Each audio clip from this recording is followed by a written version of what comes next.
Okay, what's going on, guys, and welcome to a brand new episode of Energized. Ross, introduce the guest, man. We have one of the hottest amateur mixed martial artists in Ireland, straight out of SBG Charlestown. It's Mr. And I'm a Ger great Harris. fighter. Say again, Ger? And I'm a great fighter. Yeah, you are. How's the form, Ger? How you doing? All good, yeah, all good. Ready to fucking rock for the weekend now, just waiting. Yeah, is the weight on point? They're thereabouts, ready to fucking rumble. I don't hang around too much heavier than flyweight, but I'm a big flyweight. That's what I was thinking as well. For the people that aren't actually clued in, Jerry is fighting this weekend on Clan Wars. It's on Saturday. We're going to put a link down in the bio to hit the link to buy the pay-per-view. This is actually a new feature we're coming out with myself and Ross. This is a 1-2-watch. We're kicking off with Mr. Ger Harris. Ross, take it away, bud. So, Ger, you're the first ever fighter we've had on this new show. It's called Energized, One-2-Watch. Ger, we've been speaking to Owen Roddy, we've been speaking to Paul Fogarty in One Hit Management, and they couldn't speak any more highly of you. So how did you get started off in your mixed martial arts journey? I started off when I done a little bit of boxing. I started when I was about 8, just in and out of gyms. Didn't really take to it at first, but I was always just one of them. I was always active. I was always out on the road, playing, scrapping and that. So I knew I could have a little Barney, but it was always just if you try to do it in the ring. But then I remember one of my mates started, my mate Ryan Hannigan, he started when we were 11. And then he goes, I'm at the starting this kickboxing up with a fella called Owen Roddy's some fighter from Ballymun. I was like, yeah. I better join that. He's not being a better fighter than me. So I ended up joining with him, and we just trained, like he was my training partner, and competed together right up until we were about 15. And he broke his arm then, and he left, and I just kept ticking over. That was that then. And here you are to this day. Here you are to this day. So you started off your MMA journey with Owen Roddy. Will this be your first fight without him in your corner? No, I've actually, most of my fights, we've been unlucky. Like Owen hasn't been in my corner. He was in my corner for my first fight, and then he was in my corner for my first fight, my second fight. Then my third fight, he was away with. I'm pretty sure he was away with McGregor, and then up in Belfast, he was there for. So that was my fourth fight. Then he wasn't there for the World, so the 2 fights I had over there, he wasn't there for, because they were in, that was the Irish team. So then I fought in Rome, and Bahrain he wasn't there for either, and then he wasn't there for me last week because it was all lockdown, and I was training over in Liverpool with Aspire. So the lads from Aspire, Phil and Dean, done me corner over that time. But other than that, all the lads from my own gym, Scott Harvey's done me corner, Gav Kelly's done me corner, Mark Kearns, and Ryan Curtis is going to be doing me corner for this fight with Gav. Clinton Scott has done me corner. It doesn't really bother me. Paddy, they can't get in there with you, can they? No, that's it. The job's done by then. Know what I mean? I have to go in and fucking do the work myself. I'm training for it, so.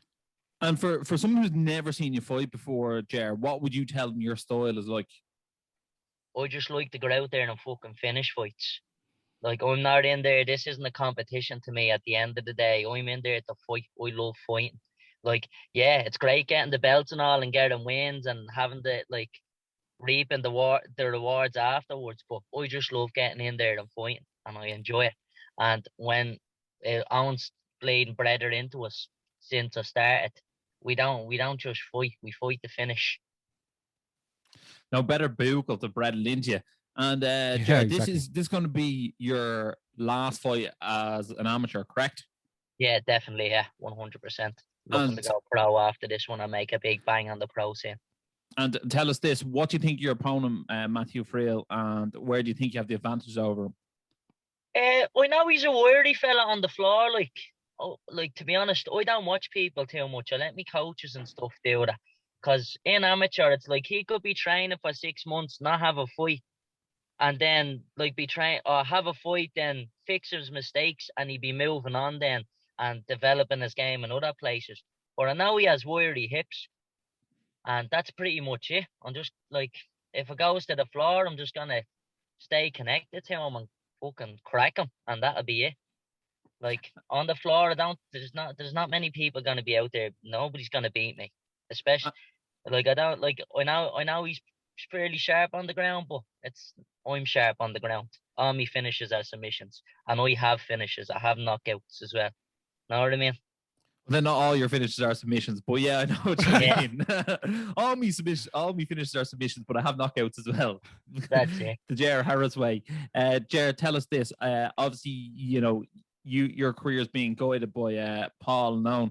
Where did you see your first pro debut fight happening? What promotion?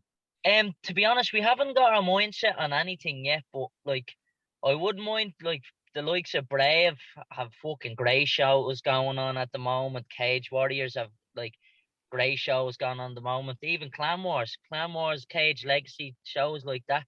Couple of local shows first, then get onto the European scene, I'd say, and then fucking take over from there. Like it's the way I see it going. I see the next 2 years I can see myself. 2 to 3 years we'll be looking at the UFC. That's what I would fucking do. Is that the goal? UFC, you would be interested in going to UFC, get gold. Yeah, it depends. It does see where it takes us, but depends on how much butter they put in your bread, doesn't it? That's it, yeah. Know what I mean? If there's no biscuits with the tea, we're not taking it. Jared, how long ago did you really sit down and take this 100% seriously?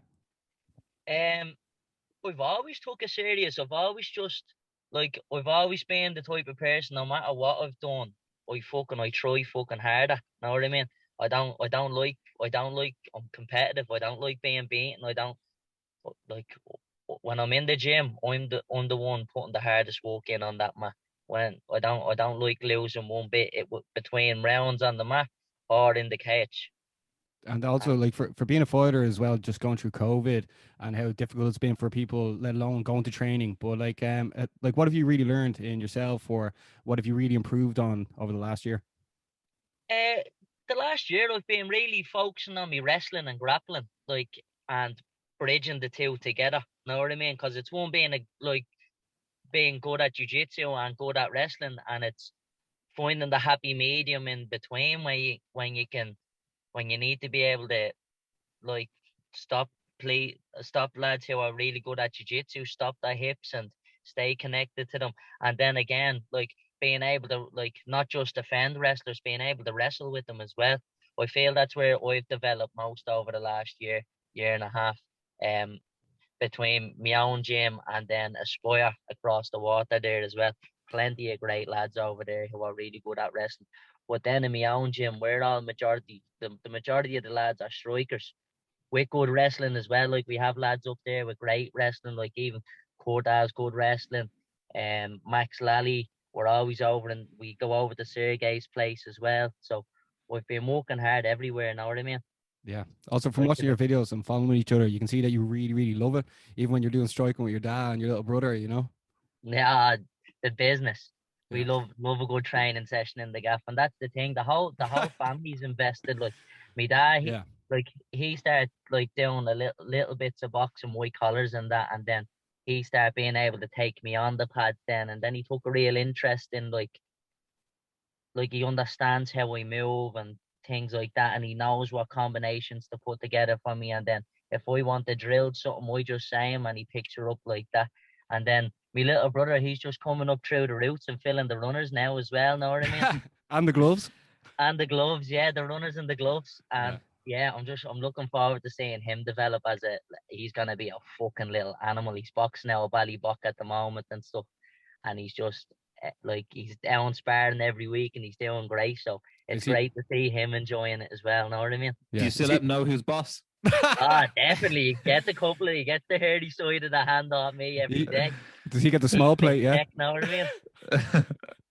And left on his dinner plate or that, and I have to take it off. Know what I mean? Jared, tell us this: the buzz around SBG Charlestown at the moment must be absolutely incredible. Obviously, Liz coming off a win there. That up kick into the triangle was something to behold. Obviously, Dean's in the UFC as well. And Dean's getting there now as well. Yeah, looking forward to seeing. And that's the thing. Like, if you look at all the fighters out there, Jim, we all look to finish. There's nobody fucking hugging arse and bleeding, looking to drag out decision wins and that in our gym. Even rounds in the gym, there's no winning rounds. We just like, don't get me wrong, we're all good grapplers in it. Like we're all very high level on the ground as well. But we're out there to put people away, and that's what we like doing. And you can see that throughout the whole gym, from the kids right up to the bleeding pros. Yeah, it did. Dean Barry just confirmed today he got his visa to go to America for the UFC as well. So shout out Dean as well. Delighted for him, because he had a little bit of trouble with it, but like, hopefully all goes well now and he gets a couple of fights going, because it's great publicity for the gym and it gets the ball rolling for all of us. Then it's like, geez, he's doing well. Who's next from there? Know what I mean? And I want to be right in that line. Definitely, there's more eyes on SBG Charlestown now than there ever has been. Although, like, is Dean ever coming home? Because he seems like he's living his best life over there at the moment. He's having a bleeding quality little holiday over there. He's living the life to come. He's missing out on this Dublin sun. Hopefully he'll be back soon and that. And he is down, and hopefully get a bit of news on fights for him and stuff. Just another question for me. You say June? June, Basmo? Possibly. Well, I'm sure we'll get him on. We'll find out. But Jared, like, just one last question for myself. How does it feel to be like fighting in Ireland now and knowing that a lot of people are looking at you being like, this could be the next big thing? Even the way One Hit Management put that video out for you as well. It was probably the most professional video I've seen put out in the build up for Clan Wars. But like, how's that feel knowing that there's like a whole lot of people backing you and a lot of people looking forward to seeing you progress up and up the levels? Like, to be honest, like, I love every part of it. I love it. Like, I love the training right to the fights. I love being in the cage. I love like people talking about or and fucking coming up to me and asking and saying, "Oh, I can't wait to watch you fight." It gives me a little bit of a boost. But at the end of the day, I'm in there for myself, and I do this because I love it. Now, it's great to have a good buzz around you and stuff, and I think I'll attract that either way, because I'm not afraid to tell someone I'm gonna go out and smash that fucking face in, because that's what I will do in most fights. And that's the way I'm looking to carry on with my career. I'm looking to finish fights and get big fights. And then when you won the IMAS in 2018 at 125 pounds, what was that like when you came home? It was brilliant. Like, everybody, friends, family, everybody's buzzing for you, and everybody's very proud. And like, to be honest, I love them all when I get back to the gym, because it's the lads who are seeing me put the work in, and they're saying, they're like, fucking fair play to you. And then you're there to help them get on with their fights as well. And like they're confident in knowing that you're their training partner and they're my training partner, that we're all training together and we're developing together. And seeing our training partners win fights and stuff, it's great. So I know when I come back, and like, I do get the best buzz off them, because you're at the being training and sparring with them and saying, I caught him with what I'm at the being catching you with. Know what I mean? And it's great little buzz around it. But it is great to have like community, like the likes of like around my area, Ballymun and stuff. Everybody knows, know what I mean? It's like everybody sort of gets behind you and is cheering you on, and fucking like it's non-stop messages fight week, know what I mean? Everybody like getting behind you and stuff. So it's great to have, and hopefully it continues right into the pros and till we're at the top. Yeah, well, that's what we had kicking off One-2-Watch, Ross. It is indeed. He's like Clark Kent with those glasses on. Ballymun's answer to Superman he is. Ballymun Superman, I'm telling you. Oh, stop the light, Basmo. That's the name of the title for the video. The Ballymun Superman. There you go. Don't messing with that one. Yeah, obviously it's the countdown to Saturday, so and you have to get your bloods done. But Ross, is there anything else to say to Jer before we wrap things up? No, Jer, I just want to say thanks a million for your time. We are really looking forward to watching you fight. You're definitely one of the highest level fighters on the card. Looking forward. The highest level fighter coming out of Ireland, and that's that. And if anybody has anything to say about it, get in the cage with me and prove me wrong. And that goes for pros as well. I don't give a fuck. I'm able to finish anybody out there, especially on the feet. And if you try to take me down, you're getting strangled or you're getting your arm took home. It doesn't bother me.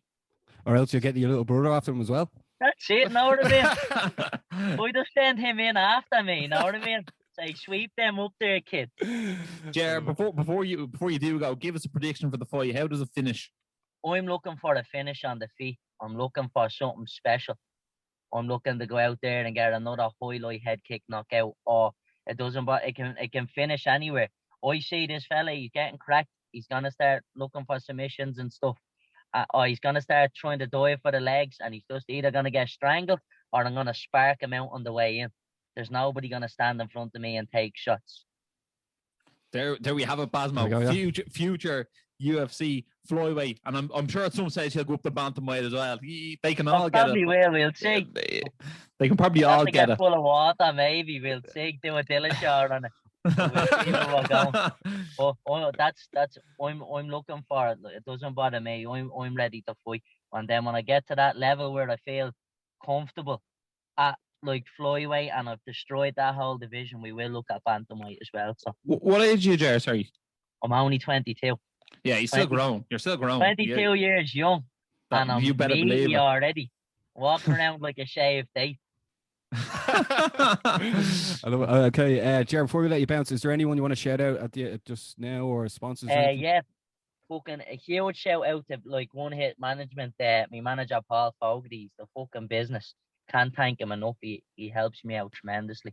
And then me sponsor Alpha Mechanical, Vinny from Alpha Mechanical. He's helped me a lot through fucking like since before the Worlds. Like he's helped me since even before day one. So yeah, day one sponsor. He's the dog's bollocks. And then Brew Force Nutrition down in Ballymun as well. If you're ever looking for supplements, get yourself down there. Big Bob and Dow will sort you out down there, no problem. And just a big shout out to the gym and all my training partners for getting me ready for this, because at the end of the day, if they're not there, who's doing it with you? Know what I mean? Yeah. What about a shout out for your cousin as well? The big cuz Keith, partner, smashing circuits since day one. Get onto the Hybrid Trainers page if you want to look up a few circuits. We do be blasting them out every week. And just actually a few small other ones. Massage Gun Ireland for help me out. The Method CBD. I think it's ECH CBD, is it? I think it's something like that. You know what? You can send them all on to us, and we'll tag them all in the post anyway. So they'll all get their thanks anyway. Yeah. Yeah, perfect. Appreciate that. Yeah.